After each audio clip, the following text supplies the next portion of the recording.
السلام علیکم، آپ دیکھ رہے ہیں کہ نیوز چینل خبر شامل کرتے ہیں ننکانہ صاحب سے۔ ہمارے بیورو چیف طاہر خان کی رپورٹ کے مطابق ڈپٹی کمشنر ننکانہ صاحب راجہ منصور احمد نے ڈی ایچ کیو اسپتال میں بچوں کو پولیو کے قطرے پلا کر پولیو مہم کا آغاز کر دیا۔ حکومت پاکستان اور بزدار حکومت وطن عزیز سے پولیو کے خاتمے کے لیے ہر ممکنہ اقدامات کر رہی ہیں۔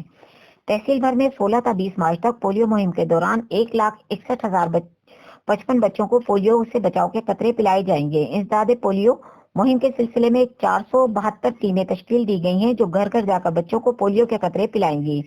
والدین پولیو کے مرض کے خاتمے کے لیے حکومتی کوششوں کا حصہ بنیں اور اپنا بھرپور کردار ادا کریں۔ ڈینگی اور کرونا وائرس کے حوالے سے اعلیٰ سطحی اجلاس ڈپٹی کمشنر راجہ منصور کے زیر صدارت منعقد کیا گیا۔ اپنے گھروں، دفاتر، اسکولوں، کالجوں، چھتوں پر پانی ہرگز کھڑا نہ رہنے دیا جائے۔